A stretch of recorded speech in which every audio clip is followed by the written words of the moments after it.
He fought for his country. He bled for it. But when SWAT officers burst into his home and tossed his wife in front of him, all that service, all that sacrifice meant nothing to them. Until he said 5 words that made the whole team freeze in place. And the truth that came next left everyone in shock. James Holloway wasn't just a veteran. He was a highly decorated former Marine Corps Special Operations Commander, served in Iraq, Afghanistan, and 3 covert global missions. Retired early after a shrapnel wound cost him partial mobility in his right leg. Now, at 41, he lived a quiet life in Atlanta with his wife Danielle, a school counselor.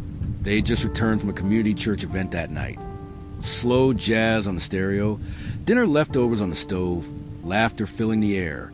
They didn't know they were about to be the target of one of the most catastrophic tactical mistakes in the city's history. A no-knock warrant had been approved for a suspected drug dealer. Same street, similar house number, but the SWAT team's intel? Outdated. Wrong. At 9:47 p.m., a black armored truck parked 2 doors down from James's house. By 9:49, 12 officers in full tactical gear surrounded the home.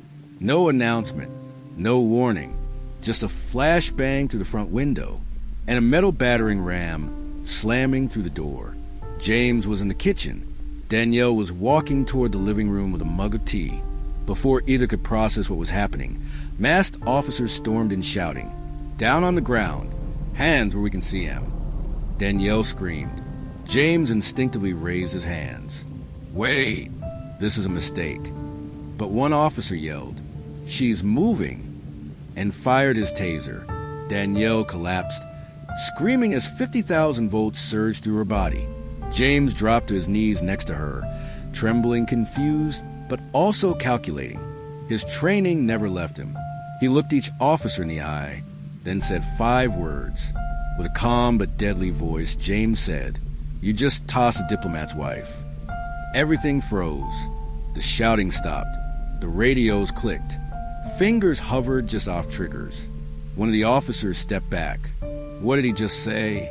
James stared coldly. "I said, you toss a U.S. diplomat's wife in our home with no warrant, on camera." He motioned with his head.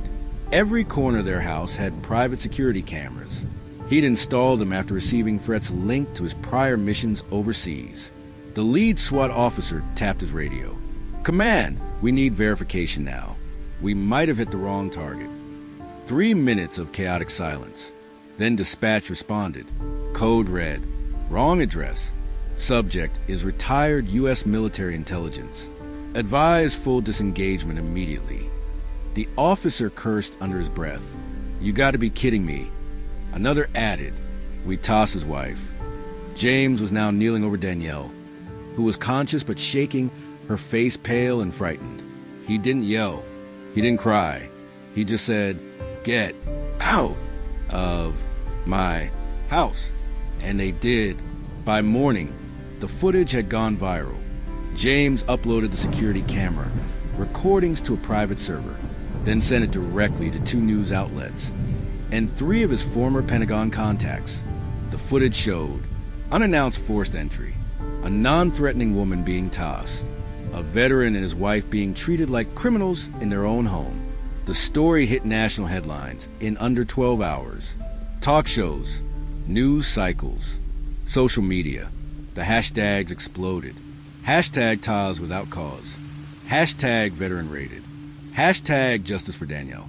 Protests formed outside the mayor's office. Local officials scrambled for answers. The police department issued a formal apology, but it wasn't enough. Wrong address wasn't an excuse anymore. 3 days after the raid, James received a private call. It was General Collins, one of the highest-ranking officials in military counterintelligence. "James, they didn't know who they were messing with.